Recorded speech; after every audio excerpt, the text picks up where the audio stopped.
السلام علیکم ورحمۃ اللہ وبرکاتہ۔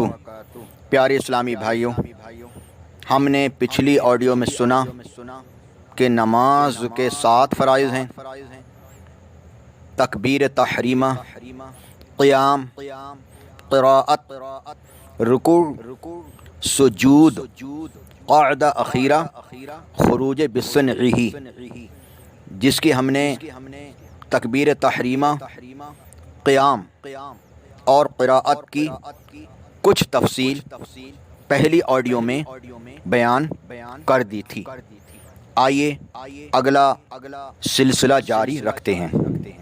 تو تیسرا جو فرض ہے قراءت، اس کے بارے میں آگے سنتے ہیں کہ قراءت کرنا فرض ہے، درست پڑھنا فرض ہے، زبان سے ہونٹوں سے ادا کرنا فرض ہے، اور اتنے زور سے پڑھنا فرض ہے کہ اپنے کان سن لے پڑھنے والا، چاہے قرآن پاک کا معاملہ ہو، کوئی اوراد و وظائف ہو، کوئی وظیفہ ہو، درود پاک، کلمہ شریف ہو۔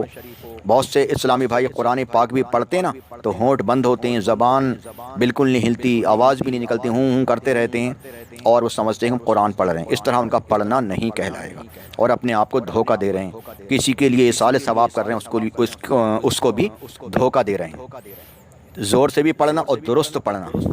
لکھا کہ بعض لوگ طا اور تا میں، سین، صاد اور تا میں، الف، حمزہ اور عین میں، ہا اور حا میں،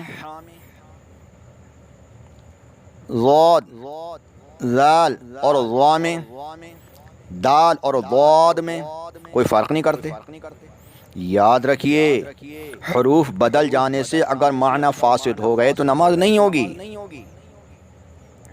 مثال کے طور پر جس نے سبحان ربی العظیم، سبحان ربی العظیم میں عظیم یعنی عین اور ضا کو نہیں پڑھا، بلکہ عظیم کو عظیم ضا کے بجائے زا نکال دیا، زا پڑھ دیا، تو نماز نہیں ہوئی۔ لہذا جس سے عظیم صحیح ادا نہ ہو وہ سبحان ربی الکریم پڑھ لے، نماز ہو جائے گی، بلکہ یا عظیم یا العجیم نہ پڑھے، کوشش کرے یا العظیم پڑھنا آ جائے کاش، لیکن تب تک یا الکریم ہی پڑھ لے تو بہتر ہے۔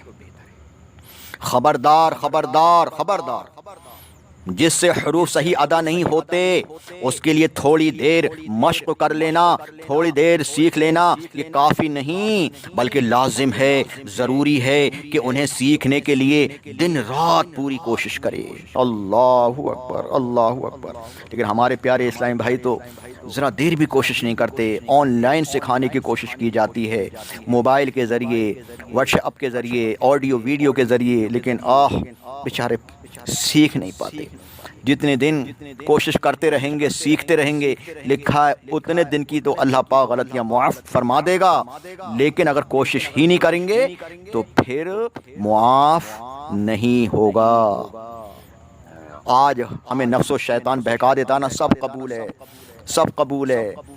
یہ نفس و شیطان کی چال ہے، کبھی کام کے لیے کبھی نہیں سمجھتے ہم، چلو روٹی اللہ دے دے گا، اللہ روزی دینے والا ہے، اللہ رازق ہے، نہیں جاتے کام پہ، نہیں کھولیں گے دکان، نہیں جائیں گے آفس، نہیں جائیں گے دفتر، نہیں جائیں گے بھٹا، نہیں جائیں گے میل، کچھ نہیں سوچتے نا، جب جائیں گے نہیں تو کھائیں گے کیا سوچتے ہیں، لیکن اس کے لیے نہیں سوچتے کہ اب صحیح پڑھیں گے نہیں تو اللہ کیسے قبول کر لے گا۔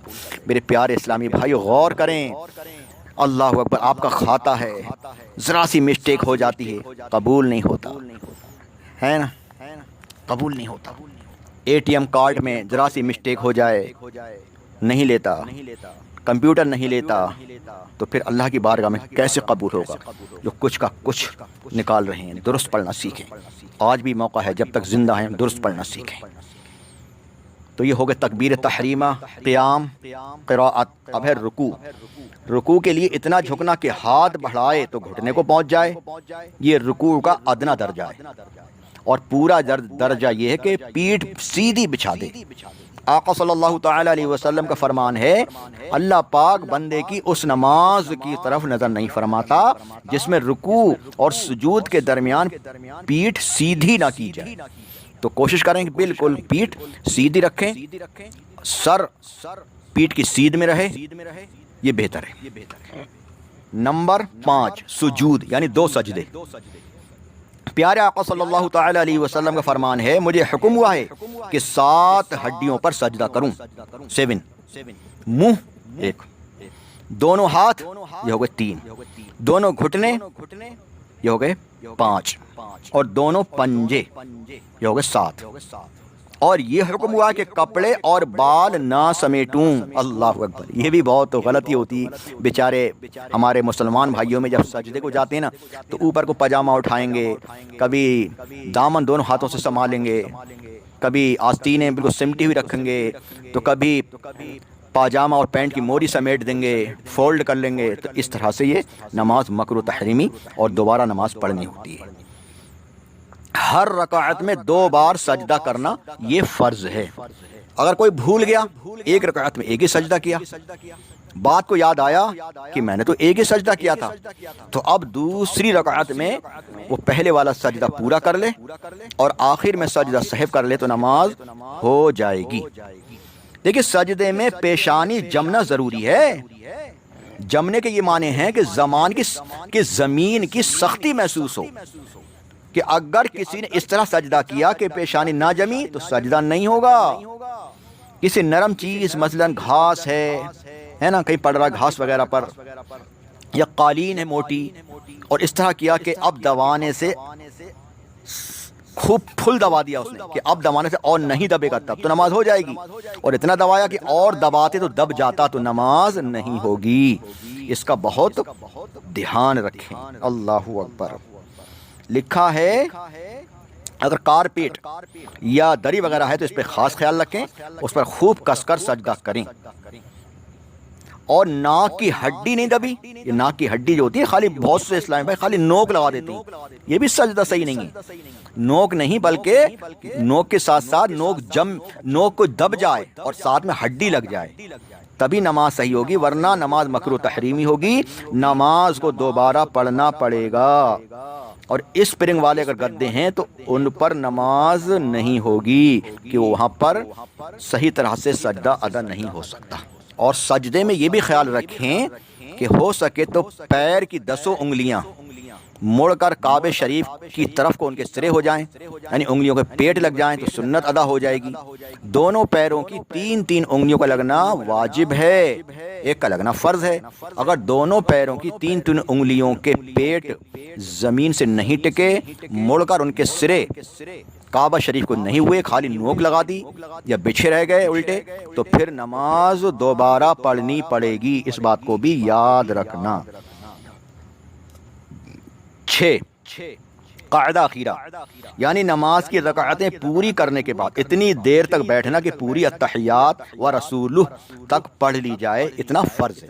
ٹھیک ہے, اور التحیات کا پڑھنا تو واجب ہے, اور اتنی دیر بیٹھنا یہ فرض ہے. اور نمبر 7 ہے خروج بسنعہ یعنی قاعدہ اخیرہ کے بعد سلام وغیرہ سے کوئی ایسا فعل کرے کہ نماز سے باہر ہو جائے. یہ خروج بسنعہ, سلام کر کے باہر ہونا. اللہ پاک ہمیں یہ تمام فرائض یاد کرنے, اس پر عمل کرنے, خوب شیئر کرنے کی توفیق عطا فرمائے. اللہ ہماری نمازوں کو اللہ ہماری نمازوں کو قبول کر لے. جو بھی چھوٹی موٹی غلطیاں انہیں معاف کر دے, اور ہم بھی نیت کریں پیارے اسلام بھائیو اپنی نمازوں کو درست کریں. جو نماز کی شرائط ہیں, فرائض ہیں, واجبات ہیں, سنتیں ہیں, اس کو خود بھی سیکھیں. یہ ضرور ہے سیکھنا. بہت سے اسلام بھائی بہت کچھ سیکھتے ہیں, بہت کچھ سیکھتے ہیں دنیاوی کام, لیکن نماز کے مسائل نہیں سیکھتے. ڈرنا چاہیے ہمیں کہ ایسا نہ ہو کہ ہم نمازیں پڑھ رہے ہیں اور ہماری نمازیں ہمارے منہ پر مار دی جائیں, اللہ کی بارگاہ میں قبول نہ ہوں, تو پھر ہمارا بنے گا کیا. پڑھنا بھی ضرور ہے, سیکھنا بھی چاہیے. جتنے دن سیکھیں گے اللہ پاک اتنی دن کی غلطیاں معاف فرمائے گا. اللہ پاک ہماری نمازوں کو قبول فرمائے. آمین بجاہ النبی الامین صلی اللہ تعالی.